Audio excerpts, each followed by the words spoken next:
Oi, gente. Eu sou Marcílio Rubens, sou advogado, sou presidente da subseção da OAB em Petrolina e sou atuante na advocacia há pouco mais de 10 anos. Eu atuo mais especificamente na seara criminal, mas no meu escritório eu acabo convivendo com as mais diversas searas do direito. E essa vivência tem me trazido a percepção de uma dificuldade que é recorrente entre os advogados e advogadas. E talvez seja essa também uma dificuldade que você tem. E para tentar te ajudar a melhorar o teu trabalho com relação aos teus honorários advocatícios, é que nós estamos aqui trazendo algumas informações que podem ser de muita relevância para você. Então, vamos lá, vamos conhecer um pouco a definição de contrato de honorários advocatícios. O que é que são eles? Quais são as modalidades de honorários advocatícios que nós temos? Como é que eu devo ter cuidados? Quais são esses cuidados quando eu vou fazer o meu contrato de honorários, quando eu vou passar isso para o meu cliente? Então, para falar um pouco sobre isso, a gente vai conversar aqui e eu queria começar te dizendo o que é esse contrato de honorários advocatícios. Você já parou para pensar o que é que são honorários? Olha só, gente. Hono vem do latim e quer dizer honroso. Então, tem-se que numa tradução ao pé da letra, honorários seria um trabalho honroso. Bom, nós poderíamos dizer então que seria eu honrar através do pagamento aquele trabalho que foi feito. E aí, onde você deve ter o cuidado de como você vai estipular esses honorários. E aí, eu queria te apresentar o que é que nós temos previsto no nosso estatuto da OAB, que são as modalidades de honorários. E para isso, presta muita atenção. Nós temos quatro principais tipos, modalidades de honorários advocatícios.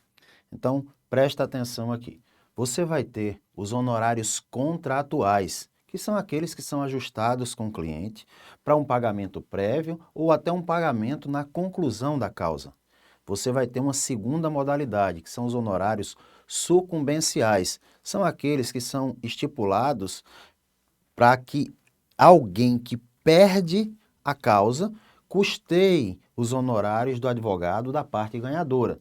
Você vai ter os honorários arbitrados, que são aqueles determinados pelo magistrado quando dá sentença, determinando um pagamento pelo trabalho que foi desenvolvido. E, finalmente, nós teremos os honorários assistenciais, esses que são mais vertidos àquelas causas que são coletivas, né, propostas por entidades de classe, por exemplo. E aí, muita atenção, o principal de tudo isso está lá no começo, é a parte essencial, aquela que está mais sob o teu controle, que são os honorários contratuais. Nós temos aí, então, quando falamos de honorários contratuais, para que você atente.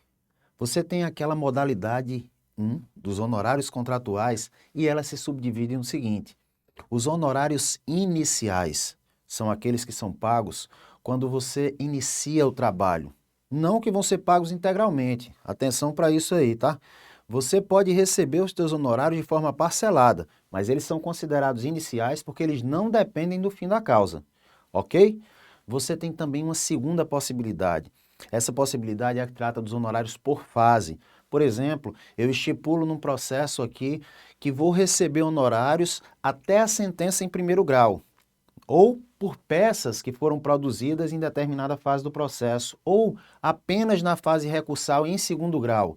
Enfim, quando se estipula por fases, você tem uma segunda possibilidade de estipulação de honorários. Você tem aí, então, uma terceira possibilidade ainda dentro do contrato de honorários iniciais, que seriam os honorários recorrentes. O que são os honorários recorrentes? Para se perguntar. Quando você está recebendo honorários de forma contínua, recorrente, é de se dizer o que algumas pessoas falam, aquele contrato mensal, sabe? Ou bimestral ou trimestral, mas são recorrentes porque tem um prazo determinado.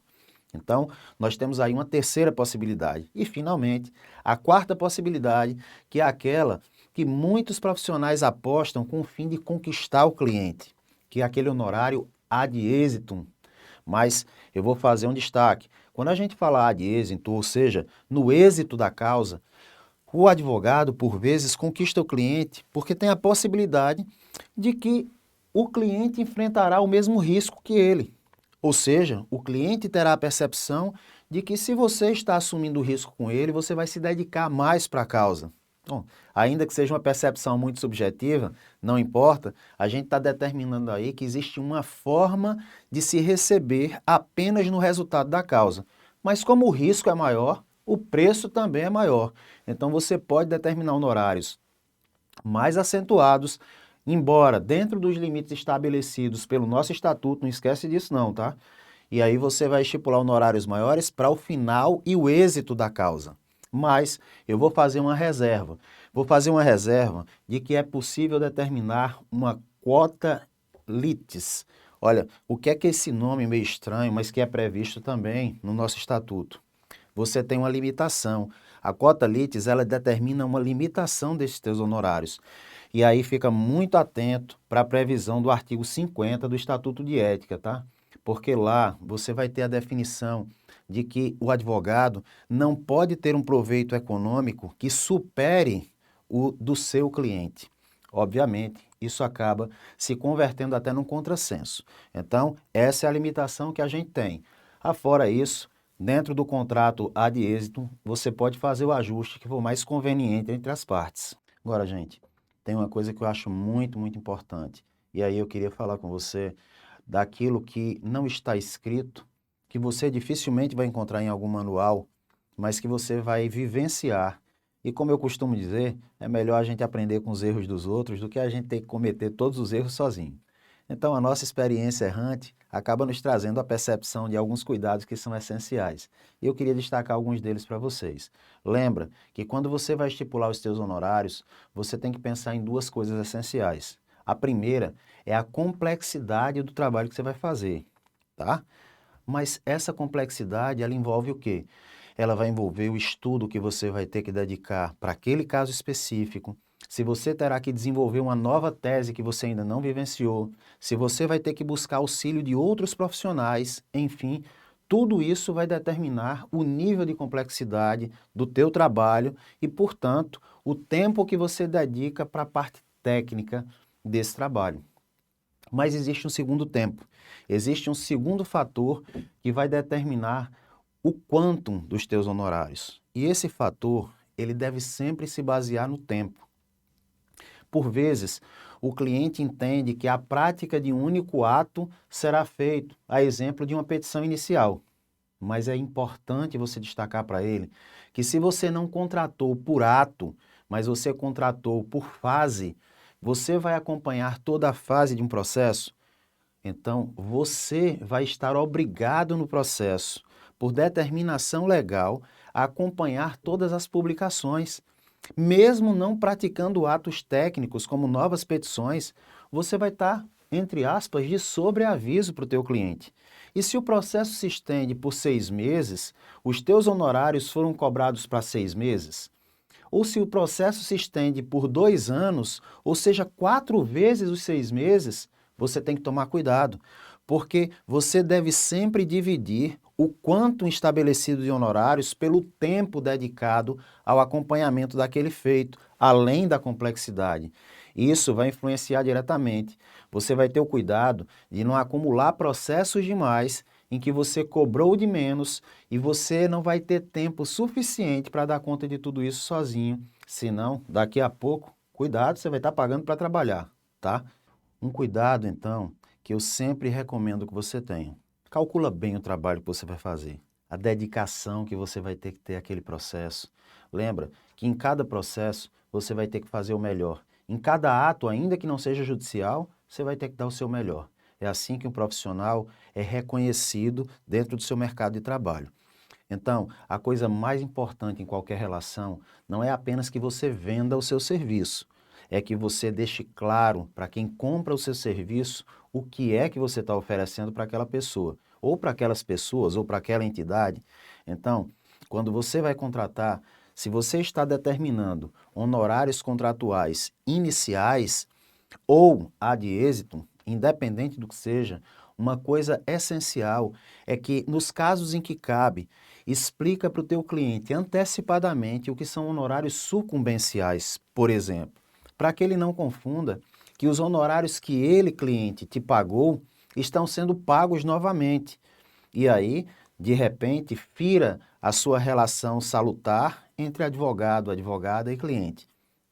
Deixar claro todas as condições do contrato, o que está sendo estabelecido, a exemplo de esclarecer ao cliente que diligências que têm um custo, como por exemplo, diligências fora da comarca onde é a atuação principal, necessidade de contratação de serviços paralelos, como perícias, não estão inclusas no teu contrato de honorários. Porque caso seja necessário fazê-lo e você tem essa previsão contratual, o teu cliente tanto é conhecedor pelos esclarecimentos que você prestou, como ele tem isso expressamente determinado contratualmente. E essa é a tua segurança. E isso vai fazer com que você não tenha que pagar do seu bolso para desenvolver um trabalho, visto que você eventualmente não fez previsão. Então, cuidado lá, tá? Fica esperto e esperta com esses detalhes no teu contrato de honorários. Mas, especificamente sobre os honorários, há uns últimos cuidados aí que eu queria destacar para você. Então, vamos lá. Cada vez que você contratar, tenha o cuidado, como eu disse, de especificar todos os pontos que estão sendo contratados, de explicar para o teu cliente o que é que faz parte e o que é que não faz parte daquele trabalho. Procura colocar por escrito e formalmente todas essas explicações e preferencialmente numa linguagem que o teu cliente compreenda perfeitamente, relendo isso depois no contrato. Desenvolve aquele trabalho e faz um acompanhamento criterioso. Mas dentro disso, vem um conselho também de ordem financeira. Não adianta eu estipular honorários se eu não percebo que o meu trabalho tem um custo e que esse custo não é lucro. Eu tenho um custo de estrutura, eu tenho um custo com o meu escritório, eu tenho um custo de diligências. Todos esses custos devem estar dentro dos valores arbitrados para os meus honorários e eu devo fazer reserva desses custos, entendendo que a minha margem de lucro é a que poderá ser utilizada por mim. Mas eu não posso também analisar que eu estabelecerei um contrato de honorários e ele findará. Por isso, sempre que eu estabeleço um contrato de honorários, eu tenho que pensar que ele tem que financiar o meu próximo trabalho. Isso, então, é a forma como você utiliza os honorários que você recebe, ok? Então, finalmente, duas coisas essenciais. E o limite mínimo dos meus honorários? Quantas vezes nós ouvimos falar em aviltamento de honorários? Aviltamento é quando alguém desrespeita aquilo que é estipulado como serviço teu, um serviço técnico de qualidade para o qual você se preparou. Isso é chato, né? Então, tem bastante atenção. A nossa OAB estipula uma tabela de honorários mínimos a serem cobrados. Você tem que ter o cuidado de observar esses patamares mínimos. Mas existem patamares máximos? Existem. Como eu te disse um pouco antes, você não pode ter um ganho que seja maior do que o teu cliente, porque obviamente haverá uma desproporcionalidade. Então, atenção para isso, limites mínimos, limites máximos, a gente vai para um outro ponto, que é a garantia do recebimento dos teus honorários. A exemplo de situações em que você tem o fim da causa e a determinação do pagamento pela parte perdedora dos honorários, por exemplo, e quando existe o ganho ou a ação, por exemplo, foi determinada ad êxito, o teu cliente vai pagar a partir daquilo que ele recebeu. E você tem que ter um cuidado, porque se você tem previsão contratual, é possível que você peticione nos autos requerendo a reserva dos teus honorários que foram previstos contratualmente.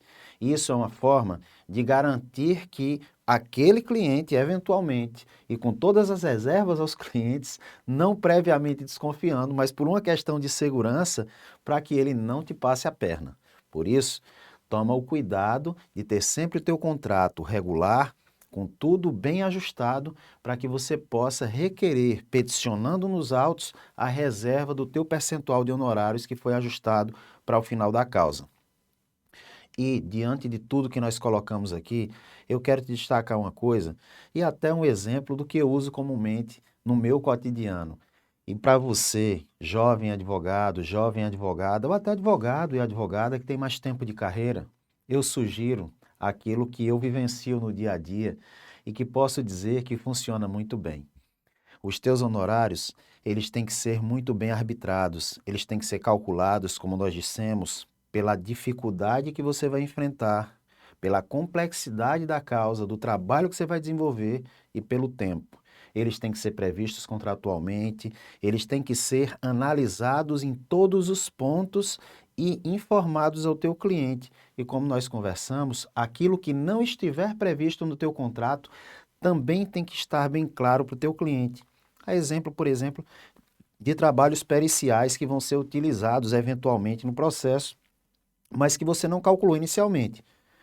E eu costumo dizer para os meus clientes, a cada contrato, falando a eles inicialmente, depois que eu explico todos os detalhes do meu trabalho, eu os digo: o seu dinheiro não vai me enricar.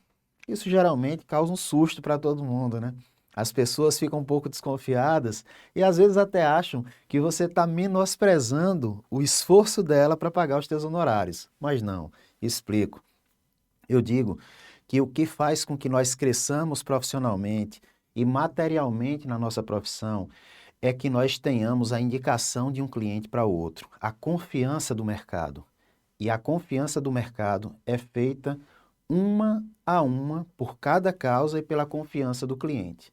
E o teu cliente, ele vai ter confiança e segurança em você quando aquilo que você prometeu no início, aquilo que você se comprometeu a fazer, você efetivamente entregou. E lembra, ao advogado é vedado pelo nosso Estatuto de Ética prometer resultado. A advocacia é atividade de meio, hein? Não vai fazer bobagem.